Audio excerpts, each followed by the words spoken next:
Welcome everybody to Living Between Worlds for November 19th, 2025. This is the 61st session of this Conversation for Possibility, exploring how we might live in these times between worlds, where an old world is dying and a new world is struggling to be born, and how we can do that with grace and dignity and power.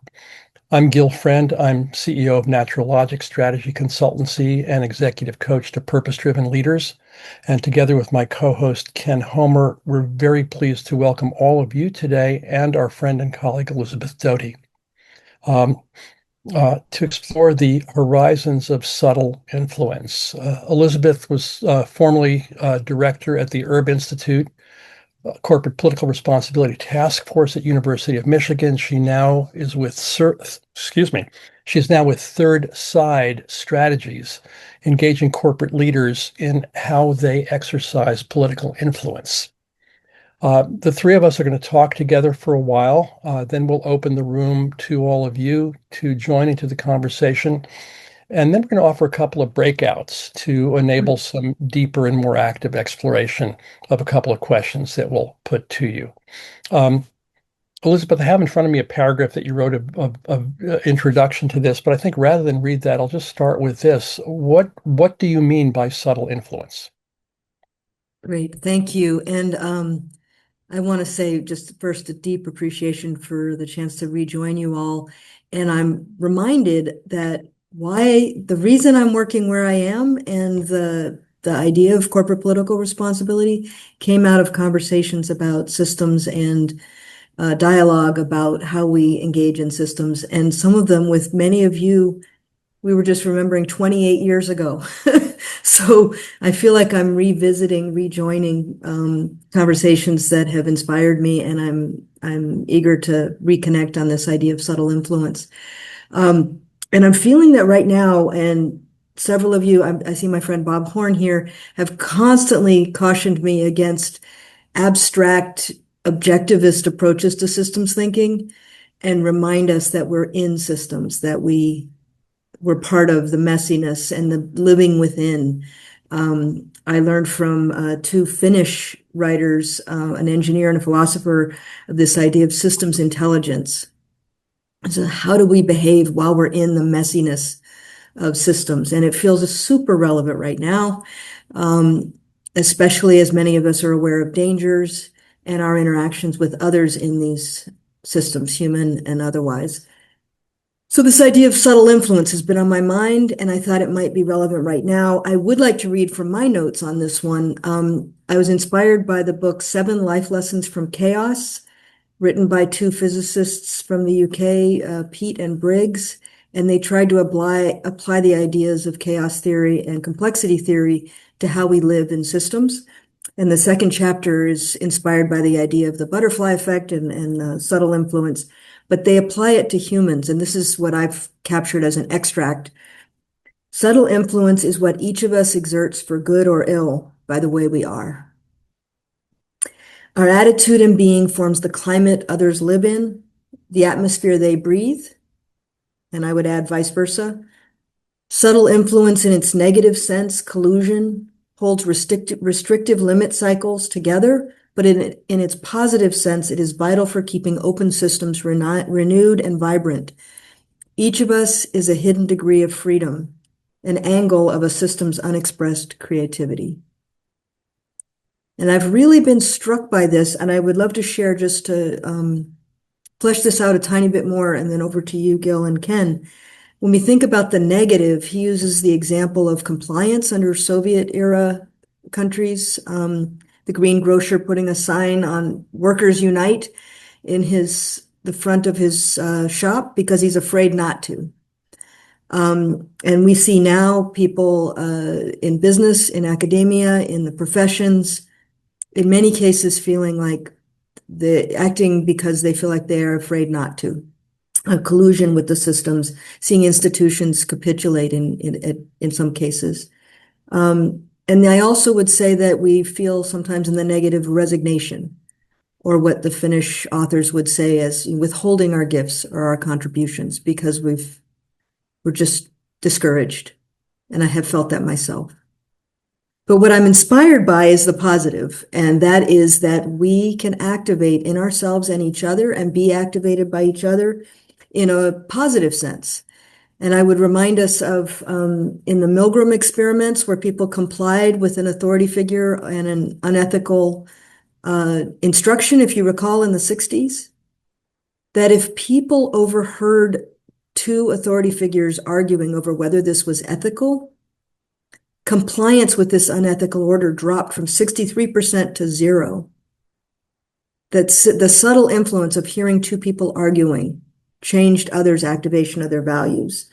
And I saw some of this in interviews for my book on compromise and integrity and working with purpose, that people would often reference someone who tapped them on the shoulder, and it activated a value in them that was already there, but it was dormant or not prioritized. Someone was leading a sustainability effort that ultimately at Interface Carpet, but he started at Shaw. And it was because a friend just said, "Hey, what's your work about? Here's what mine's about." And he thought about it and he answered it. And it's easy to think these are just nice courtesies and we do them with people we connect with. But I would offer one really powerful story that is really a touchstone for me. If many of you know the story of the Nashville lunch counter sit-ins, thanks to YouTube, there are actual videos available now of some of the players in the tipping points in that process towards desegregation. And there's a moment after 3 months of lunch counter sit-ins where the students taught by Reverend Jen Lawson in nonviolent actions had sat at these lunch counters at Woolworths and other places. And then the lawyers defending them, there were 13 lawyers, one of their homes was bombed. And so 3,000 people showed up on the steps of City Hall, and it was highly charged, and people were losing their patience. There started to be some shoving matches. I'm quoting from David Halberstam's account of this. People were just at their wits' end of any attempt at nonviolent effort to get this to change. And then Diane Nash, who many of you may be familiar with, their documentaries, et cetera. She's one of the people who struggled with a real anxiety disorder as she participated in these sit-ins. She was standing right there next to Mayor West, Ben West. And she literally, in the midst of this arguing over the bombing of this home and who would be held accountable, she cut to the heart of the matter and she just said, "Mayor West, do you personally believe segregation is wrong?" And then, thanks to YouTube, there's a video of him saying, "I felt I had to answer her as a human being, as a man." And he said to her, "Yes, I do. I think it's wrong." And then she asked him, "Will you do everything in your power to end it?" And he said, "Little lady, I've been doing that." And she said, "Great. Does that include the lunch counters at the airport?" And he just looked at her and he realized he had been activated. And then he just says, "Yes, yes, I'm going to do that." And that's that moment where she reached across divides to find the values they shared and then called him to act on them. That's what I feel is needed in these times right now, and how hard that is on a Monday morning. So I'm sorry that went on a little long, but I wanted to share that story as a touchstone. No, it's a perfect story, Elizabeth, because it speaks to the subtlety that you're hinting at with the seed that you've thrown out here. It strikes me that we don't know how change happens. Mm. We have theories of change as a popular notion these days, but we don't really know how it happens. And it's that subtle moments. Mitch posted in the chat about the 10,000 things rising and falling as a systems view. Sri Nasargadatta would say that the cause of all things is all things. And so, I take some comfort in that, to feel that we don't know exactly what does what. And so that, among other things, that dissolves the sense of powerlessness, because as you said, exerting influence by the way that we are, a conversation with a friend or a stranger, the way somebody's standing in a meeting, the person who's sitting in the rocking chair knitting at the back of the New England town meeting has nothing to say except 2 hours in when she has something to say. And also, the people in Chicago with whistles following ice. and all the many layers of the work that happen. But Mm, it's a bit of a mystery yeah. exactly what causes what, isn't it? Mm. Yeah, agreed. I'm thinking now of one of my friends from Seoul, the group that I mentioned, who worked for an oil company, and there were protesters out front for quite some time at the refinery. And he told me in the interview about his acting on his own values that after a period of time and persisting through the rain and uh, discomfort and difficulty, after a period of time, their sheer persistence caused him to say, I might need to educate myself on this issue because clearly they do believe it's really important. And they don't know that. Those protesters to this day don't know that someone was watching from the window and then decided to go read. And he embedded that in his actions from then on. So yeah, we don't know. And I think it's important for us I'm interested in two things. One is how we are activated, because I know there are times that have called me to act on my deeper convictions and dignity and grace, as you talked about, and power. And also, it matters where we're situated. And I've always been interested in how we're situated in our work lives. So often, when we talk about our taking action or participating in systems as they unfold, we think about it as citizens, as consumers, as employees sometimes. But we don't think about the decisions we make in our professional roles. And I'm currently seeing a lot of people kind of discard or dismiss their qualms at work in corporate settings um, as a nicety, and that they need to get on with their professionalism. And I think that's something we could support people in really reconsidering.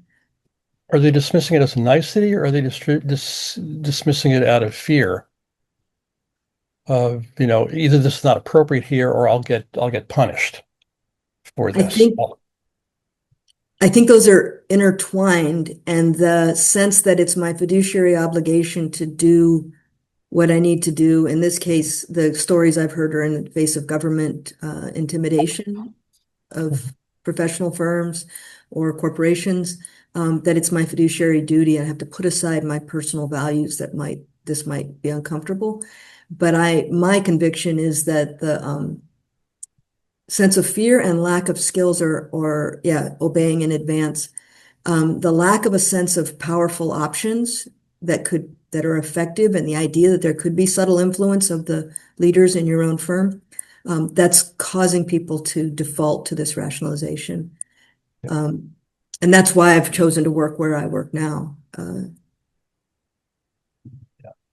I remember learning from Pam Antil, who was the assistant city manager in Palo Alto my first week there, who in a very stuck executive team meeting asked, what might be possible here?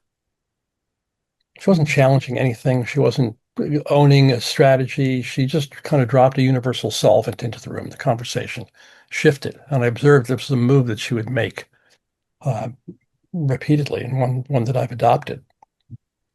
So you've chosen to wade into that strange environment of the corporation and a corporation and democracy, a non-democratic institution at the heart of a democracy.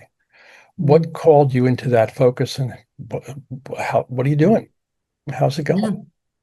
thank you. And I will keep this as focused as I can so we can then see how others are feeling where they're situated in our first breakout. So I actually watched a movie about how we could choose to ignore where we were situated. And so at lunch afterwards, a group of us asked ourselves, where are we situated? And I realized, having an MBA, that had privilege and access in a business environment. And I was concerned about climate and sustainability because I watched one of my friends from Seoul talk about the decision to act on sustainability back in 1999. Stacy Smith, if she's anywhere in the vicinity. And so I said, okay, well, how am I positioned to think about business and sustainability and climate? And I started asking people how they acted on that personally. And their biggest concerns were when their company would make a promise or a commitment to something related to sustainability or other and renege on it. And their biggest litmus test, and this is so funny when you talk to people, the first interviews always seem to hold the nuggets that after 100 interviews, I come back to them. And one of them was the government affairs team is just down the hall lobbying for exactly the opposite. Mhm. And we don't even think to talk to each other about it. And yet that is the litmus test for many people about credible commitments is do you apply those purposes and commitments to your government interactions or restraint from government interactions? So that's a big windup to the idea that I started going into what is responsible use of corporate political influence. And so in 2020, with the University of Michigan and the Herb Institute there, between the business school and the School for Natural Environment and Sustainability, we formed a task force with Professor Tom Lyon, who had coined this term, corporate political responsibility. And we got a bunch of corporate folks and then a bunch of activists and a bunch of academics to say, how do you define what a company is responsible for in its political influence? And we came up with a set of principles that had testimonials across those groups.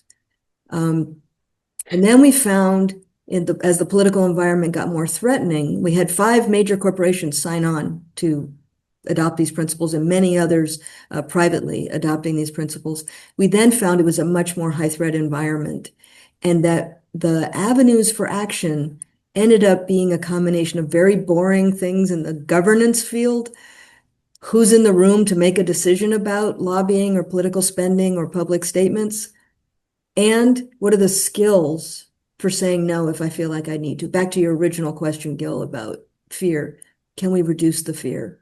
And so we launched this nonprofit venture, Third Side Strategies, and we host the CPR Hub, and we're publishing tools, and we're doing both sides of those, the boring, procedural, how do you make decisions? If you recall from the Jimmy Kimmel example recently, the shareholders requested management submit, how did you make the decision to cancel the show and then reinstate it? That's Mm. where we're working now. I see a lot of leverage there if internal conversations can be richer.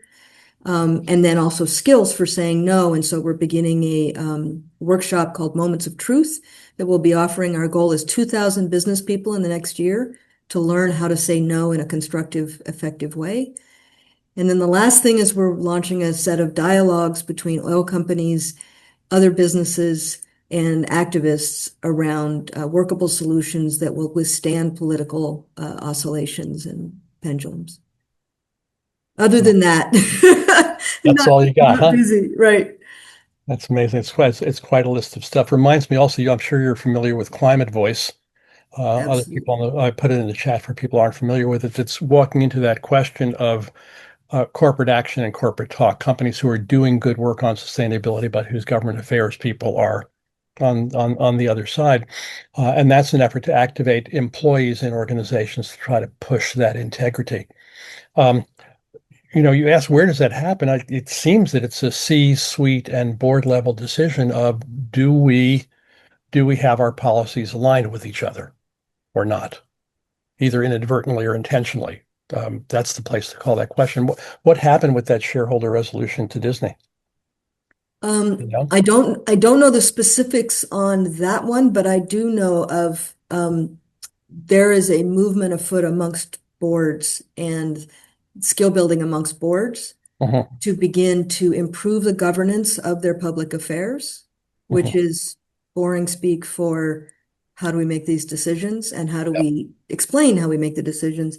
But I yeah, want to question this idea of the C-suite, and this gets to the question for the first breakout that I'm intrigued by, yeah. is where are we situated where someone could, in relation to someone who could make a decision? And I'll Mhm. give a tiny example of this. I talked to a classmate of mine from business school about corporate political responsibility, and she said, I'm a partner in a firm of 140,000 people, and I give a contribution every year to our PAC, and I never ask what the criteria is for who we give to. Huh, I'm going to ask. okay. Her asking as a partner with respect in her line of business, completely separate from government affairs, triggered a review, a more explicit criteria and disclosure to the entire organization. That question. Yeah, it's a great little story. And we talk about fear and we talk about courage, but so often things don't happen simply because no one ever asked. Totally agreed. Like the young woman at the lunch counter with the mayor. Yes, Right? yes. Yeah. Ken, what's on your mind?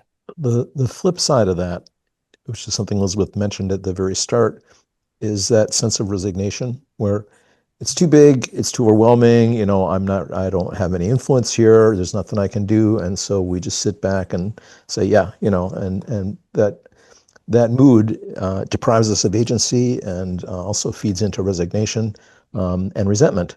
And I know personally how easy it is to fall into that. And I also know personally how when you can find something, just if it's just talking to one person and saying, what do you think, and have you thought about this, can create very large shifts. So um, I, I'm one of the people Elizabeth met 28 years ago. We've been friends for a long time, and I've been following her career with great interest. And the work that you are doing, um, when you tell me stories about the people you're talking with and how hard it is to get them, although they personally are very committed to the ideals that you speak about, to get their company to public commit is a whole nother ball of wax that often doesn't go the way you want it to. And that's when I think it's really easy to become resigned and say it's never going to happen. But I admire your tenacity of just hanging in there. And, after the screaming match is over in your little room of pulling your hair out, you come back and say, okay, now what can we do? Right now what's possible? Because I know how frustrated you've been sometimes. So what is it that keeps you from becoming resigned in your work? Because I know sometimes you come up against really hard walls. Yeah. And I appreciate your saying that, and there's some delicacy there. I think we need to feed our own gumption, and then in the art of motorcycle maintenance, the idea of gumption, the energy to engage with the motorcycle as it is. Um, and yesterday I had an experience of gumption with a group that is working on racial equity, which has been disparaged quite a bit lately, if you all are hearing. And the hearing how they have clarified and learned from the response to say all means all, even those against us. That feeds my gumption. This learning, checking, examining the criticism, and then being strong. It's that soul force, that King and Gandhi talked about.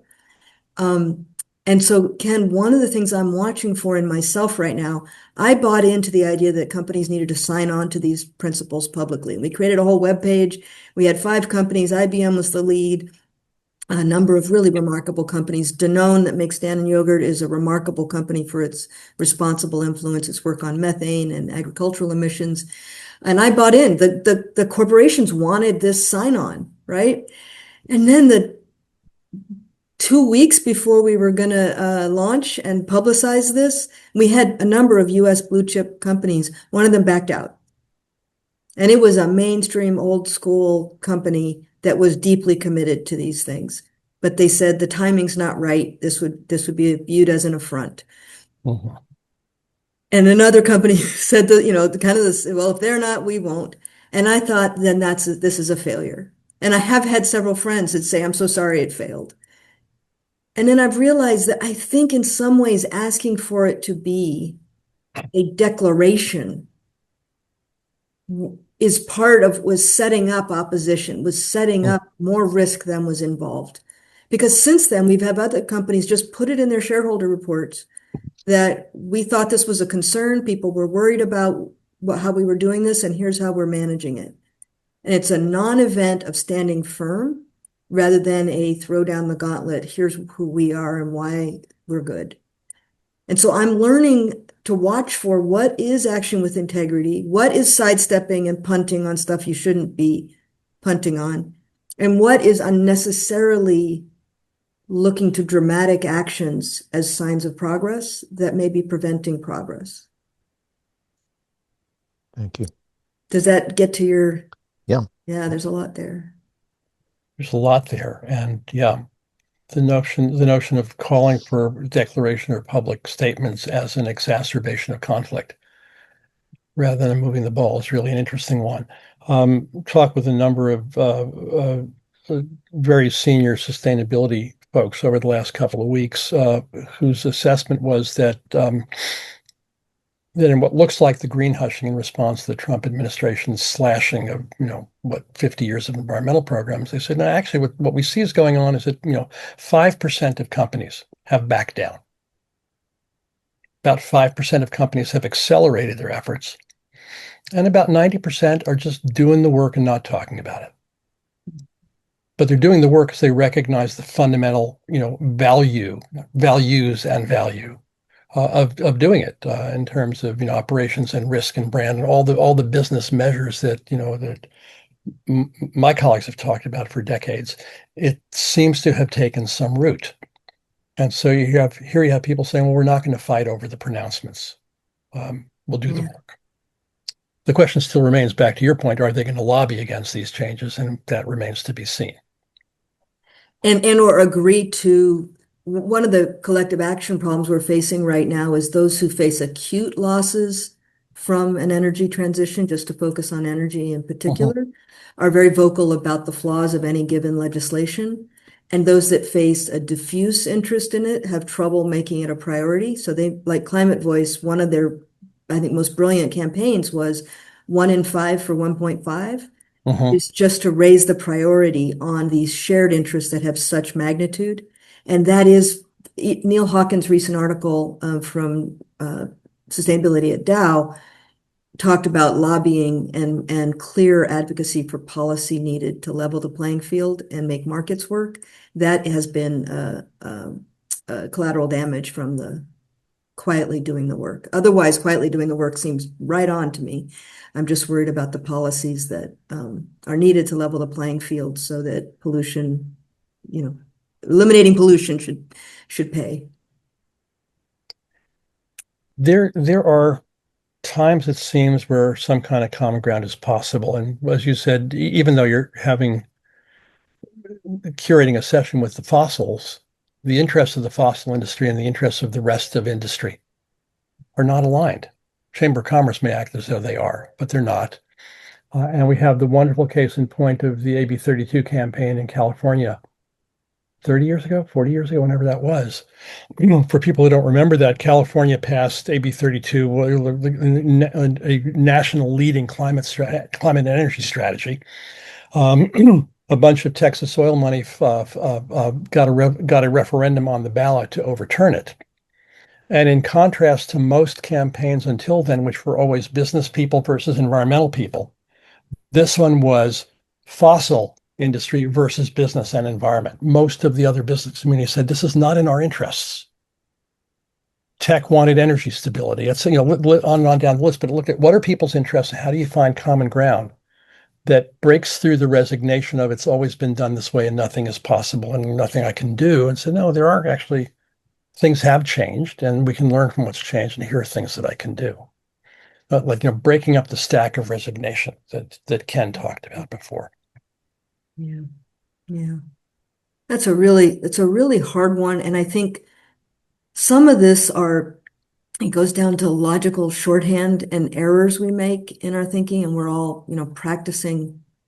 When the foundations are shaking, we need to think from a much broader perspective of the risks of inaction and what we have to lose. Yeah. So resignation, I often hear the logic seems to go along the track of, if it won't succeed, I won't try anything. As opposed to, and I'm exaggerating, right? I mean, we all deal with how much energy to put in. But every 1/10 of a degree is such a huge, and I'm just talking climate, let alone biodiversity and nature and human prosperity and opportunity and AI. But every 1/10 of a degree matters. And to exert our energy based on any risks of inaction being enormous is different. The same thing I see, and the group that's sponsoring us it's called Future 500, based in San Francisco, and they've attempted to humanize companies and stakeholders and their critics through in-depth times to interact. And when they moderated one session, I was struck by the quality of dialogue where people tested assumptions. And one thing that came out from the oil companies was this is too high of a price on carbon, therefore I can't support the bill. This was around Waxman-Markey. As opposed to if I push back on this, we may never get another chance at a comprehensive climate. That's a new kind of logic for most business people. Hmm. And you need a different person in the room to elevate that level of thinking. The risks of inaction are the default path that we have a shared interest in ultimately. I know it's less of an interest. There are divergences, but there are some logic errors in how we're thinking about our interests and our positions in these things that I think we could break down, and dialogue helps. Well, there are so many different directions we could go in depth on what we've spoken about so far. Mm. But maybe this is a good point to shift gears. And well, Ken, where are we with time? Do we have time for some plenary conversation, or do we go right into breakouts? If we go with plenary, we're going to have to go to one breakout room rather than two. So Elizabeth, what would you like to do here? Since it's your. Yeah, I would propose, I see wonderful things coming through the chat, but I think the plenary would make more sense between the breakouts, however much time we can do. Because where we're all situated, I've focused on climate and business people and lobbying. All of us are situated somewhere. I think that would be a really nice way to ground us Okay. to go into breakout. Great. Let's do that. I'm going to drop a question into the chat. This is Elizabeth's question that she proposed to us. So, what is our sense of who could do what to reduce the dangers of our times, and where are each of us situated relative to those actors? I'll create 10 breakout rooms. So most rooms will have 4, a couple rooms will have 5. And How much time? yes, go ahead. How much time? I was just about to say that. There you go. It's 12:39. Let's do 15 minutes. Come back at 5 of. That's Okay. 16 minutes. Okay. And would it make sense to emphasize the second of those questions? I didn't hear the second of the questions. You said it so fast. Okay. What is our sense of who could do what to reduce the dangers of our times? And where are each of us situated relative to those actors? And Bob, I did put it in the chat. If you can access the chat, you'll be able to see it as well. And I'm suggesting an emphasis on the second question because I don't want us to get too theoretical and pointing fingers at other people who should be doing things. I think the heart of the question is, where are we situated for what we can do? And I'll add a quick thing from Meg Wheatley, who wrote a book called Turning to One Another. And she said, so many huge things started out with somebody saying, I need to do something. And they started to talk to their friends and said, what can we do? And that has been the impetus for many, many large changes in the world, came from simply talking to your friends. So stretch your imagination out here. You don't know what might be possible. Tell a big lie. If you were here for Stu's session a few weeks ago, maybe a big lie is a good thing in here. All right, here we go. And no limit on defining the dangers of our time. Yeah. Great. Off we go.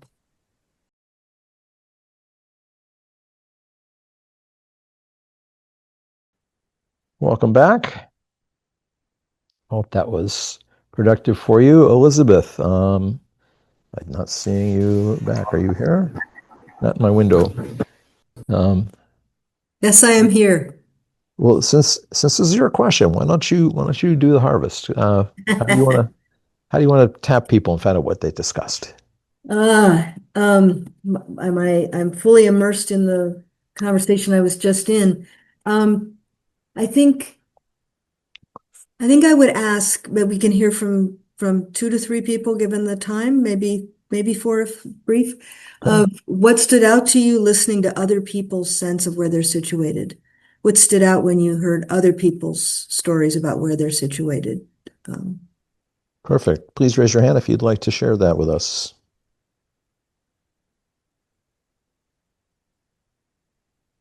Joni Roberts, please. Yes, thank you. What stood out to me in our breakout was that Elizabeth was there, and then we had 2 other people, Heather and I think his name was Lloyd. I'm not sure right now off the top of my head. Okay, it was. And one shared that she's 76 and he shared that he's 80. And I just admire people who keep contributing throughout their whole life. And both of them are doing this in really meaningful ways. So that just really stood out to me. And I just find that very inspirational. Nice. Thank you. Someone else?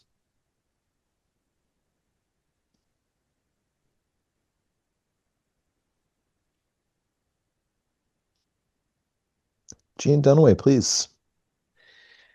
Yes, it was an extraordinary conversation. The issue for me was I'm trying to work on saving a river, the White River again, which as a river conservationist.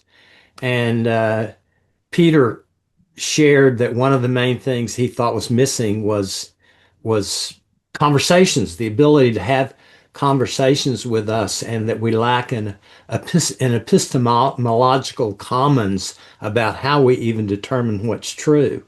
And it suddenly struck me that I'm situated really well about that, as you know, Ken, from doing dialogue and using David Bohm's version of dialogue as a way of creating respectful speaking and listening. So that was what I realized during the conversation. Thank you.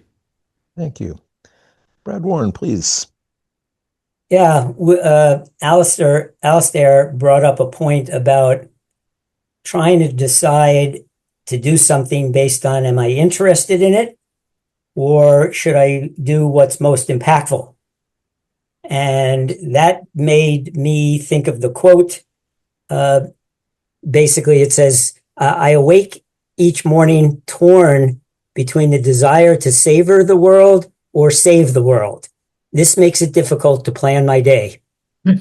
And just now, as I said it, or was looking at it before I spoke, I realized that's either or. And why can't it be both? Why can't I do stuff to save the world and do stuff to savor the world? And David, different David, Stroh, I think is last. Yeah, there he is. He said something, correct me if I get this wrong.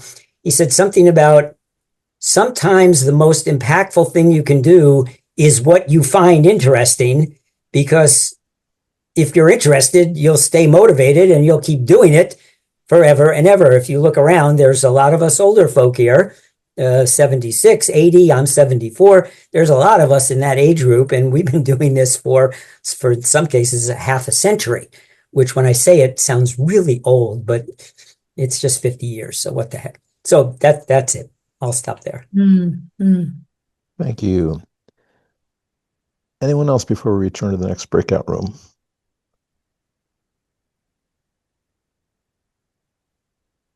If we have time, Ken, I'd love to affirm something I heard and the invitation, because I think might be useful in the next breakout. I also heard from the idea of elders. What came through to me was the freedom. You know, Heather mentioned in ours being more brazen with her convictions around love. So there's something around the elderhood that enables freedom, in addition to hearing things centered in place, in places that you could work across sectors. What I'm interested in as you go into the next breakout is, can we reach across and connect on values and love or life across these really deep divides? And I know that's really difficult, and I would want to plant, just like Diane Nash, I would plant another one that may be more relevant here with activist mindset. If I can, just briefly, a group was asking for cosmetic manufacturers to watch for the cancerous ingredients, and and having to report on ingredients that could be contributors to cancer in California 20 years ago. And they were planning, and the activists were in the room, and one of them suggested a way to reduce the paperwork for corporations. And all of the companies their heads just swiveled around to her. And at the break, they said, "We thought you were against us." And she's like, "No, I'm against cancer. I don't want you." So what is it we can do what are those moments you've experienced where you've had that moment of resonance with someone that seemed to be other? I think that in the second breakout, that kind of moment, I think, would be very relevant to me and hopefully to all of you. And here is Elizabeth's question.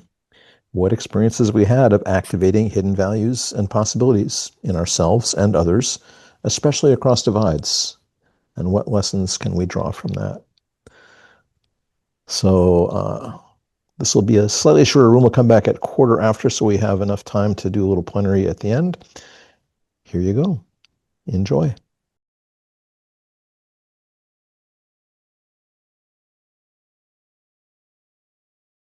Welcome back. So Elizabeth, once again, I'll turn it over to you to ask the questions to find out what people have been talking about.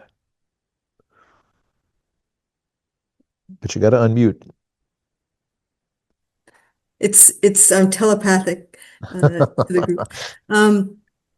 I would love to hear kind of what sparked a sense of expanded possibility as you listen to each other. What new things to either do more of, amplify, or try differently would be interesting. And do I need to change something in how we participate in this idea of positive subtle influence? But what expanded your sense of possibility from hearing each other? Probably be my first question. Lynn McDonald, please go ahead. I love your work. I think it sounds wonderful, Elizabeth. So carry on, I say. It's really important. There's lots of things I would emphasize. I love this point that was made to expand, like go to the heart of the matter, like talk to the heart of the matter directly. And that really like leapfrogs and creates space. So that was one of the gems that came out of what we talked about. Thank you. Thank you. That connects to me with what Heather had said in our earlier breakout group of just being brazen about coming from love. Let's continue with the group, and I may come back for more on that. Monica. Hello, thank you all. Had a wonderful conversation in our breakout group.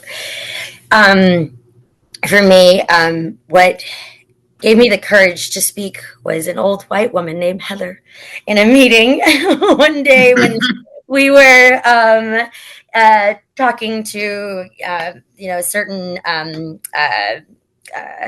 entity, the PUD or the port over here, and they were giving their presentation, and Heather spoke up saying, "No, wait a minute, that's not correct, that's not right." And I was like, "Oh my gosh, we can do that?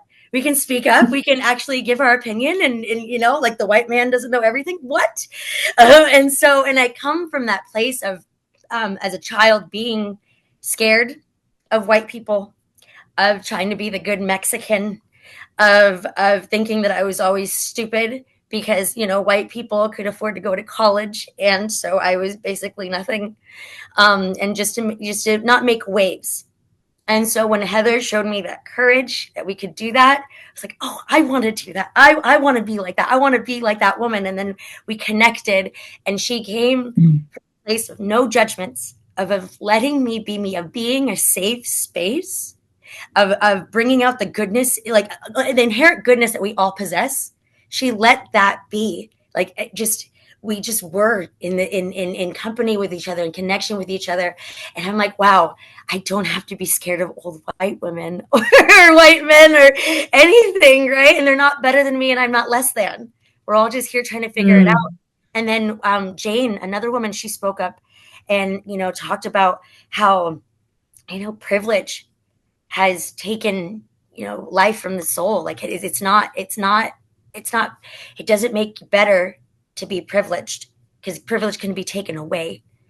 And that she sees that people of color are actually very rich, and she admires that. And it was just a beautiful conversation, that just talk to somebody that doesn't look like you, that has a different way, and know that we have so much more in common than we've been taught to believe that we have not, that to be scared of each other. Just let that fear go, but also acknowledge your fear and just be like, you know what? I'm going to do it anyway. and get the chatter out of your head, get the rackets out of your head, and just be like, I'm just going to do it anyway. Because we are the creators of our reality. So we plant the seeds, and it's things are not planned, things are seeded. So let's just keep on, no way. Thank you so much, Monica. You touched me.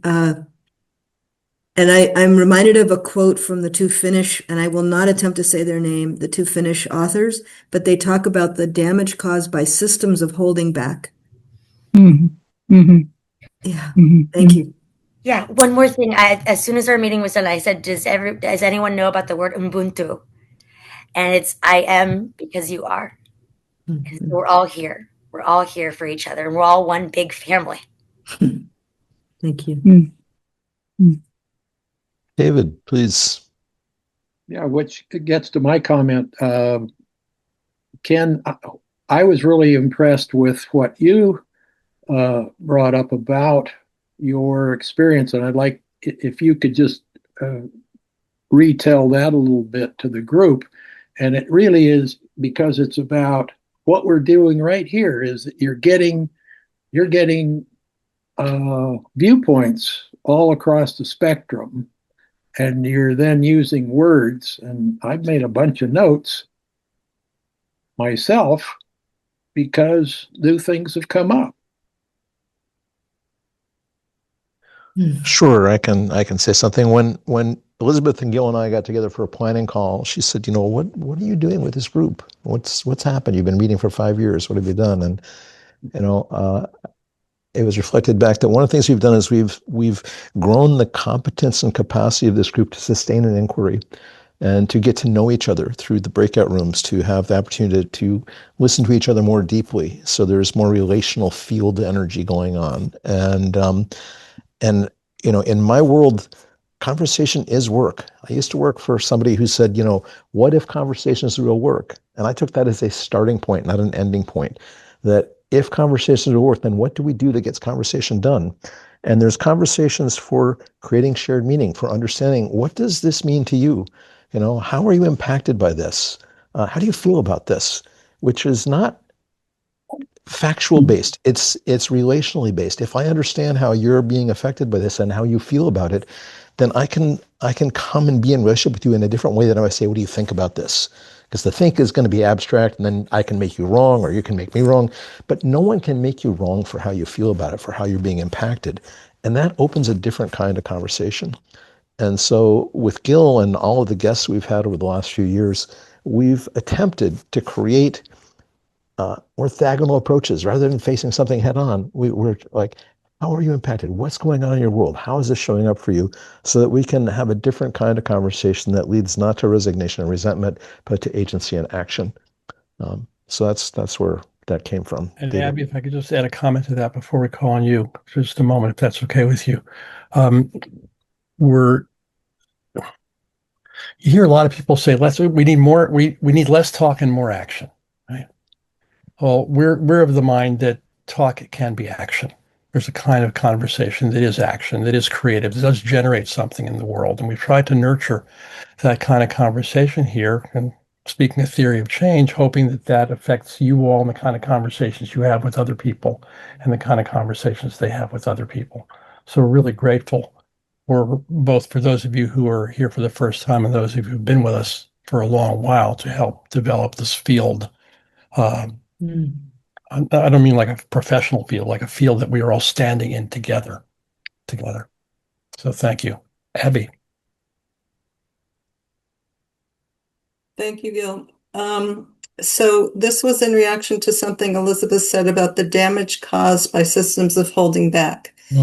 And similar to what Ken was saying is, I think this is about capacity building and skill development, which is helping people feel into being able to speak up and identifying what's holding them back.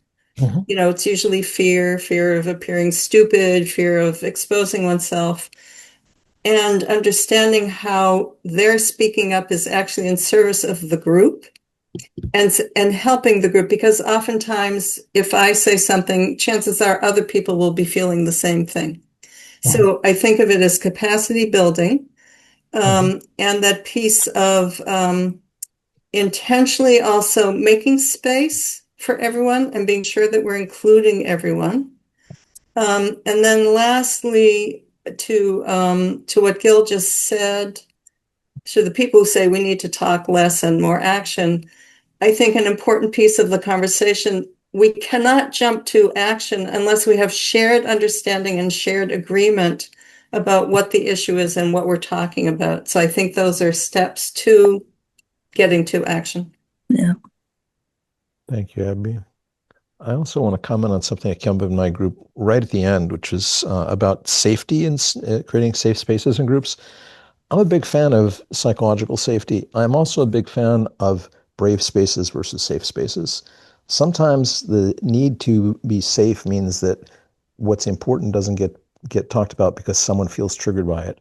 And in my world, if you're triggered, it's incumbent upon you to examine what is that trigger, why is it active in you, and why are you responding the way that you are, as opposed to insisting someone else not talk about it. So in a brave space, you're able to name the elephant in the room and talk about it and say, I may not have the skill to say this the way that I want, and if I offend someone, please help me to find a better way, but I need to say this because I've seen too many groups fall apart due to safety. It's like, we have to make sure nobody gets triggered here.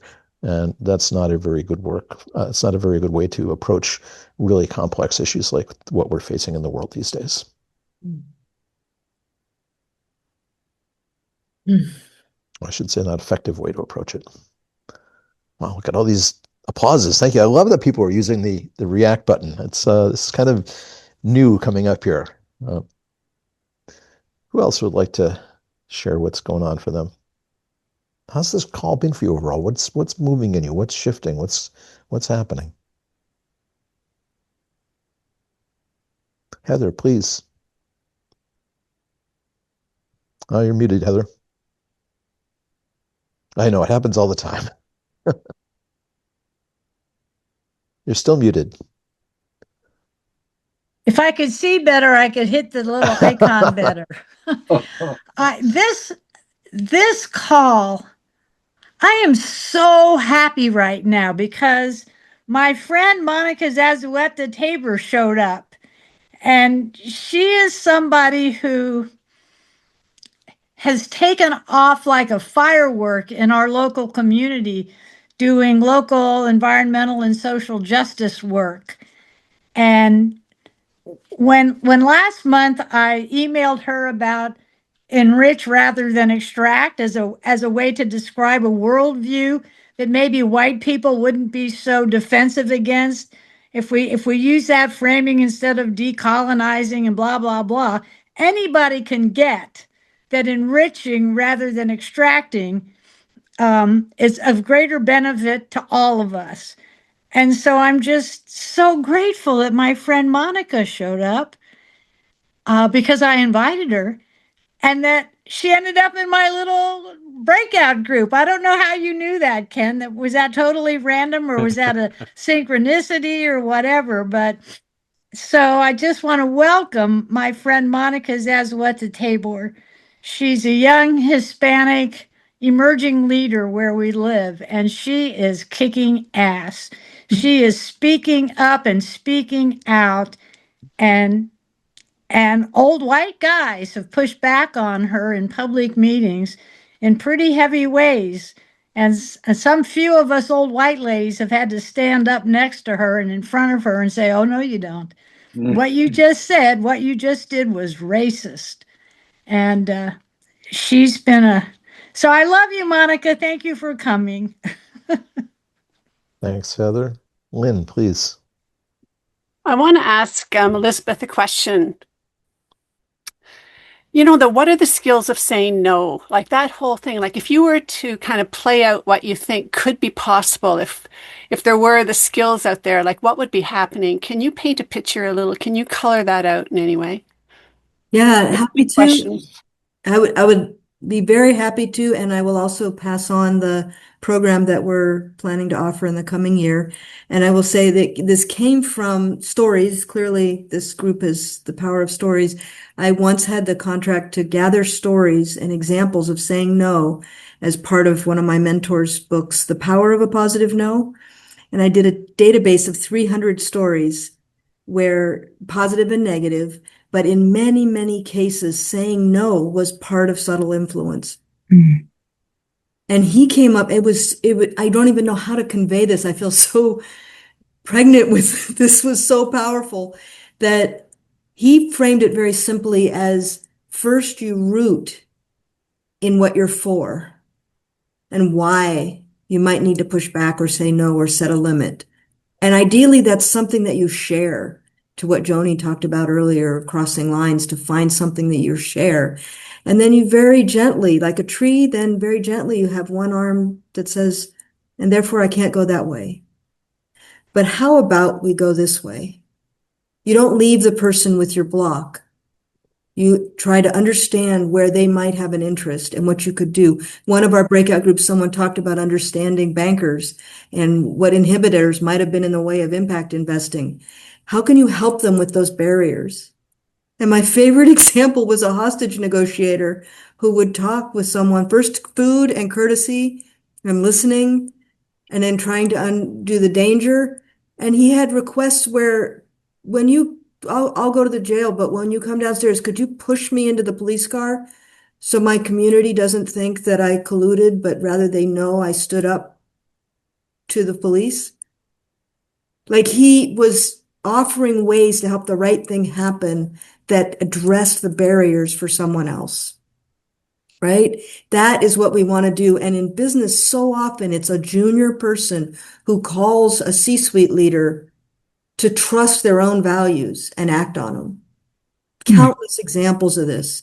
And I wish we would all know it, just like the conflict resolution. I wish we would all know the power of a positive no. That is something we can do unilaterally, and it can be in service of the greater. I'd love to talk more about it when we Thank can. you. And I know this will just be rhetorical, but it makes me think, and this is rhetorical because I know Gil wants to move on, but like, would you have the same understanding without having heard those stories? Like, without having done that work? Like, to what degree is it rooted in that? So over to you, Gil. Yeah. Well, the stories are key. That's not just how we learn, that's how we be human. It's what we do. We tell stories to each other, we tell stories to ourselves. It's those conversations where we bring forth the possibility in the worlds we live in. And I just want to say, Heather and Monica, this old white guy is really happy you're here and standing up and fighting. So thank you for that. And I want to invite all of you, please bring other people into this conversation. People who are similar to you, people who are different than you, people who agree with you, people who disagree with you. But, this is one of the ways to enrich and not extract. And I just want to share one thing from one of the breakouts. Peter Yalkowski talked about the importance of learning to listen for what matters. Peter works in conflict situations with great power differentials, and has found, Peter, if I can just speak for you for a moment, that that listening for what matters is very different than listening for what's important. And different things happen when the listening shifts. And when we, as he said, get past the urgency of getting things done into the question of how do we live together. Odile, let me go very briefly to you. We're at time, so if you could be brief, then I'll come back and close. Yes, I just want to say one quick thing is that Tammy Grunwald said to us, love is freedom. And I stayed with that. Very nice thing. Very nice thing. And that and all of the things I've heard from all of you in the last 90 minutes have been about subtle influence, haven't they? We wondered about that at the start, but here we are living examples of that. Jane, and then over to Ken, and then we'll close. There are a lot of wonderful old white men on this call. There usually are. And old white men have been taking it on the chin for quite a while, as many deserve. But I want to point out a statistic I heard on MSNBC recently, which is that The majority of voting women have been voting for Trump in 2 elections. So as much as old white men are taking it on the chin, what the hell is up with women? And I think we're going through a tremendous crisis of women in our human rights and in being in sexual predator prey situations. And we sure need each other. Yeah. And privilege does not grow our souls. Yeah. Jane, thank you. Ken. So some of you know this, probably a lot of you don't. I am about to move to Spain. My wife and I are retiring in Spain. So this has been my last call for a few months. Next month is going to be January. We're aiming to leave in January. So December, January, just packed with downsizing and packing and getting out of here.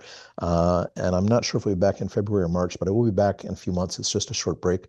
But it's really been a wonderful thing in my life to be part of these calls for the last 3 years. I thank Gil for inviting me in, and I thank all of you for welcoming me and being such a wonderful community for me to be part of. So I will see you soon. It's a short farewell, not a long one. So, Ken, thank you. It's been a real gift having you as co-pilot and co-conspirator, co-conversant and co-troublemaker in all these calls. I'm going to miss you. I'm going to do my best to hold the fort without you. We will be meeting in Ken's absence, so come on back in December. We'll wrap up the year. We'll talk about some of what's coming next year. I'll probably send a poll out to all of you with some questions about where you'd like to see us go, both in terms of themes, content, style, and so forth. If I welcome your thoughts and contributions on that. And Elizabeth Doty, thank you so much for sharing your time with us, for the work that you're doing, for the depth of your wisdom. And good work in this realm. Really very grateful to you and look forward to more conversations offline with you about this.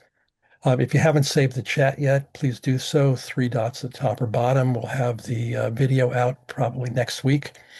The emails that you get from us give you the link to the archive so you can go see the older sessions as well as this one.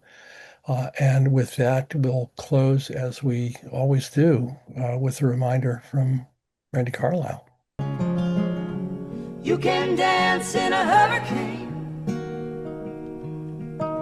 but only if you're standing in the eye.